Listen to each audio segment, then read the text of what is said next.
Memberantas kasus money laundering alias pencucian uang makin menantang dengan makin banyaknya modus yang dilakukan. Nah, bisakah pencucian uang ini benar-benar diberantas terutama di pemerintahan?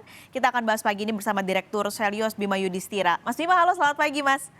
Selamat pagi, Mbak Paskalis. Ini kalau bicara pencucian uang mungkin memang terjadi tidak hanya di swasta tapi juga di pemerintahan. Yang kerap terjadi adalah karena adanya penggunaan uang tunai. Nah, kira-kira itu bisa ditekan nggak sih Mas kalau penggunaan uang kartal ini juga dikurangi?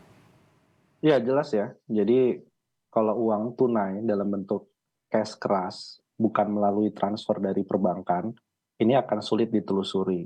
Nah, banyak perilaku-perilaku yang koruptif, kemudian gratifikasi, itu salah satu jalur agar tidak diketahui penegakan hukum, Mhm. itu lewat penggunaan uang kertas. Oleh karena itu memang bagus kalau memang sudah didorong misalnya dan dipercepat pengesahannya dari RUU pembatasan transaksi uang kartal. Kalau perlu bukan 100 juta, sebelumnya kan 100 juta rupiah, di atas 100 juta rupiah itu harus transaksi lewat perbankan. Nah, jadi kalau bisa 50 juta rupiah misalnya. Jadi batasannya 50 juta rupiah ke bawah masih diperbolehkan transaksi misalnya untuk pedagang-pedagang kecil ya, untuk pelaku-pelaku usaha tertentu itu masih digunakan 50 juta ke bawah transaksi lewat uang kertas. Tapi kalau 50 juta ke atas itu wajib menggunakan uang yang ditransfer lewat perbankan agar mudah dilakukan pelacakan. Itu menurut saya fair juga gitu ya, dan sekarang juga mendukung karena ekosistem perbankannya sudah makin dikenal oleh masyarakat, mobile banking juga kenaikannya cukup tinggi, jadi tidak ada alasan lagi. Nah, yang menunda-nunda itu kan lebih ke arah khawatir nggak bisa digunakan untuk money politik, kemudian bagaimana korupsi menjadi lebih mudah dilacak misalnya. Jadi kalau sudah ada inisiatif dari pemerintah, tinggal DPR. Nah, tinggal DPR-nya mau apa enggak. Tapi itu salah satu cara untuk menurunkan tindak pidana pencucian uang dan juga pelacakan tindak pidana asal. Uangnya dari mana nih ditransfer misalnya. Itu bisa lebih mudah dilakukan pelacakan.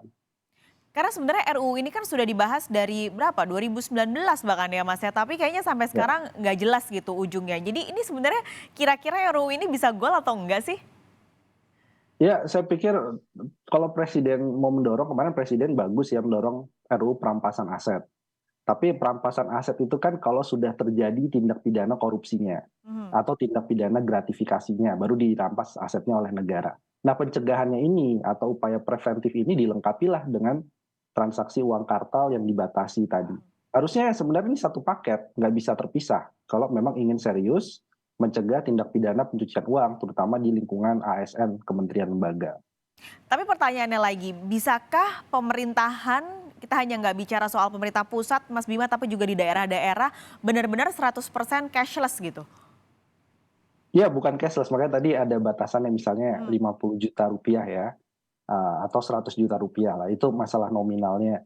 Tetapi artinya apa? Artinya masyarakat yang masih menggunakan cara-cara tradisional, di pasar-pasar tradisional, misalnya UMKM kecil, itu tidak akan terganggu dengan adanya perubahan batas minimum nominal untuk ditransfer ke perbankan misalnya. Hmm. Jadi itu nggak ada urusannya dengan masyarakat kecil, silahkan aja bertransaksi, toh transaksinya kan transaksi yang relatif misalnya di bawah 50 juta atau di bawah 100 juta rupiah.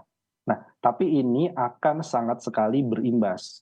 Begitu ada pihak yang memaksakan diri melakukan transaksi di atas nominal tertentu, nggak mau lewat perbankan. Maka itu timbul pertanyaan. Nah, itu ada sanksinya, Hmm. ada kemudian pengejarannya, apakah SPT-nya sudah dilaporkan, hartanya sudah sesuai misalnya, untuk transaksi apapun. Jadi kalau hari ini masih ada yang bawa misalnya ya, satu kantong plastik atau bawa dari tas ransel uang, pecahan 50.000, pecahan 100.000 rupiah, itu di atas 100 juta rupiah, itu aneh sebenarnya. Di pedesaan pun juga begitu. Oke, ini sebenarnya, nantinya apakah bisa mencegah karena sekarang kan modusnya udah makin macem-macem gitu Mas Bima, makin variatif. Ada yang bisa taruh di kripto, ada yang ditaruh ke perusahaan cangkang, yang itu sulit sekali penelusurannya. Itu apakah nanti bisa membuat modus-modus tersebut semakin mudah untuk di-trace Mas? Ya, yang paling tradisional tadi pencucian uang menggunakan uang kartal atau uang tunai, cash keras.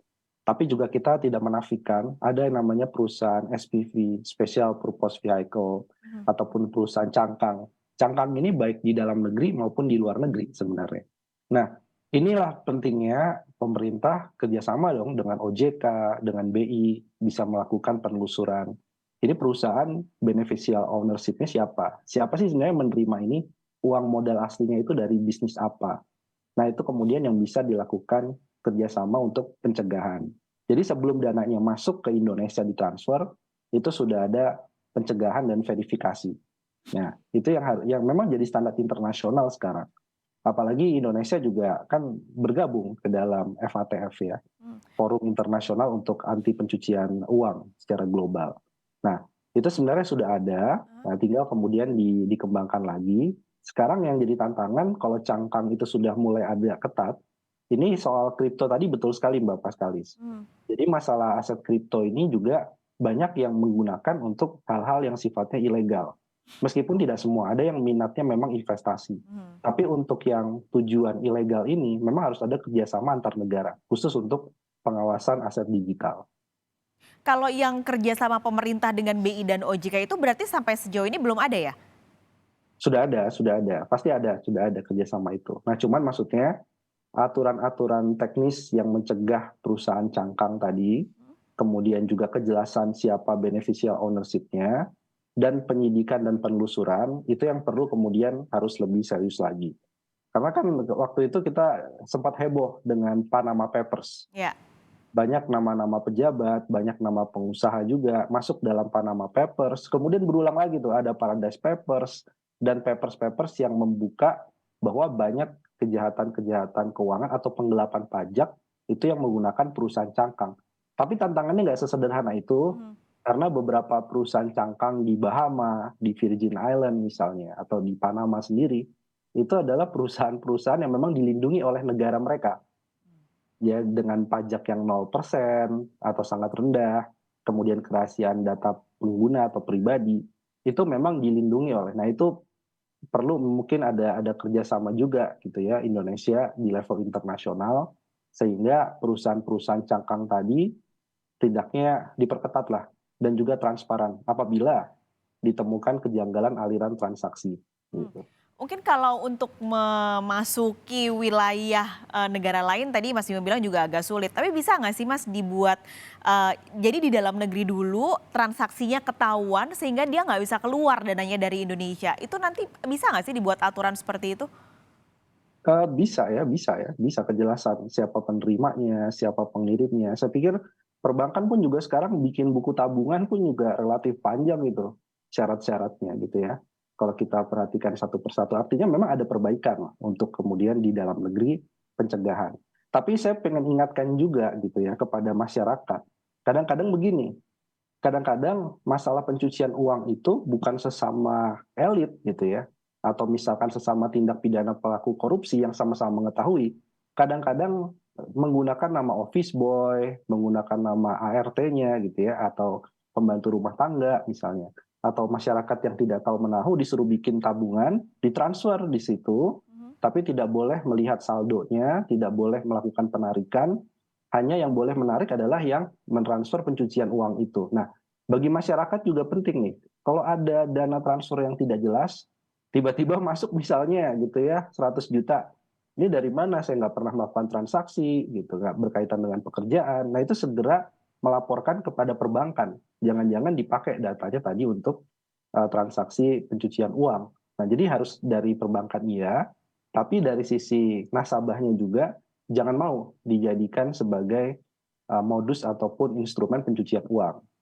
Oke, karena itu nantinya bisa ujung-ujungnya ikut terciduk atau ikut, dalam, kasus dan terlibat berarti, Mas Bima ya kalau dia mengiyakan permintaan tersebut? Iya iya pastinya akan jadi tersangka juga. Oke. Kalaupun tidak jadi tersangka misalkan dia tidak tahu menahu ya, banyak kejadian ada kendaraan mewah didaftarkan misalnya di orang miskin gitu ya, Mhm. KTP-nya orang miskin diambil tanpa pengetahuannya, tapi kan tetap merepotkan. Kalau misalkan bisa diketahui sebelumnya apa niat dan motif misalnya menitipkan uang ataupun pinjam KTP nama kendaraan. Oke, catatan bagi masyarakat tentunya supaya tetap awas dan waspada jika ada hal-hal aneh seperti tadi untuk segera dilaporkan. Mas Bima, terima kasih sudah ngobrol-ngobrol pagi ini di Ya, baik. Kompas Bisnis. Sehat selalu, Mas.